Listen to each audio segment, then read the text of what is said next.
നോമ്പുകാലത്തെ പ്രധാന തൂണുകളായ പ്രാർത്ഥന, ദാനധർമ്മം, ഉപവാസം എന്നിവ നമ്മുടെ ജീവിതത്തെ ഇന്നും രൂപാന്തരപ്പെടുത്തിക്കൊണ്ടിരിക്കുന്നു.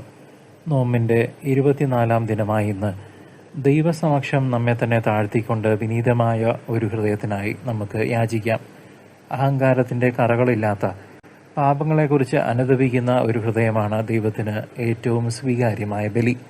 നമ്മുടെ കുറവുകളെ അംഗീകരിക്കുകയും ദൈവത്തിന്റെ അളവറ്റ കാരുണ്യത്തിൽ വിശ്വസിക്കുകയും ചെയ്യുമ്പോൾ മാത്രമാണ് പ്രാർത്ഥന യഥാർത്ഥത്തിൽ അർത്ഥപൂർണമാകുന്നത്.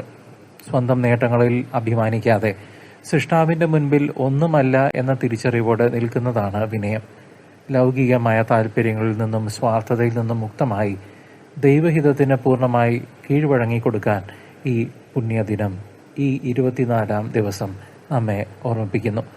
സങ്കീർത്തനങ്ങൾ 51:17 നാം വായിക്കുന്നു, കർത്താവെ, എൻ്റെ ഹൃദയം നിന്റെ സന്നിധിയിൽ സമർപ്പിക്കുന്നു എന്ന് ആവർത്തിച്ച് നാം പറയുന്നതിലൂടെ ആത്മീയമായ ഒരു ഉണർവ് നമുക്കും ലഭിക്കുന്നു. താഴ്മയുള്ളവർക്ക് ദൈവം കൃപ നൽകുന്നു എന്ന വചനം മുറുകെ പിടിച്ചുകൊണ്ട് തന്നെ നമുക്ക് ഒരുമിച്ച് മുന്നോട്ട് നീങ്ങാം. വിനയമുള്ള ഒരു ഹൃദയത്തിൽ മാത്രമേ മറ്റുള്ളവരിലെ ദൈവ സാന്നിധ്യത്തെ തിരിച്ചറിയാനും അവരെ സ്നേഹിക്കാനും സാധിക്കുകയുള്ളൂ.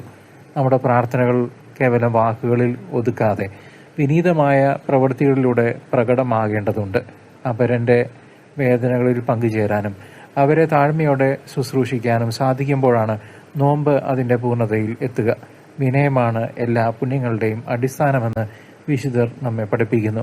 കഠിനമായ ഹൃദയങ്ങളെ മാറ്റി മാംസളമായ ഹൃദയങ്ങൾ നൽകണമേ എന്ന് ഈ 24-ാം ദിനത്തിൽ നമുക്ക് പ്രത്യേകമായി പ്രാർത്ഥിക്കാം. അനുതാപത്തിന്റെ കണ്ണുനീരോടെ ദൈവത്തെ വിളിച്ചപേക്ഷിക്കുന്ന ഒരാളെയും അവൻ കൈവിടുകയില്ല.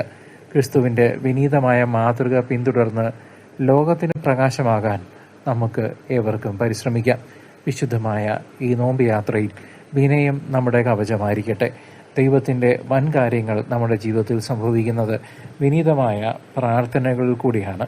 ഈ നോമ്പുകാലം നമ്മുടെ ആത്മാവിനെ ശുദ്ധീകരിക്കുകയും ദൈവത്തിലേക്ക് കൂടുതൽ അടുപ്പിക്കുകയും ചെയ്യാം. സർവശക്തനായ ദൈവം, പിതാവും പുത്രനും പരിശുദ്ധാത്മാവും നിങ്ങളെ സമൃദ്ധമായി അനുഗ്രഹിക്കട്ടെ. ആമേൻ.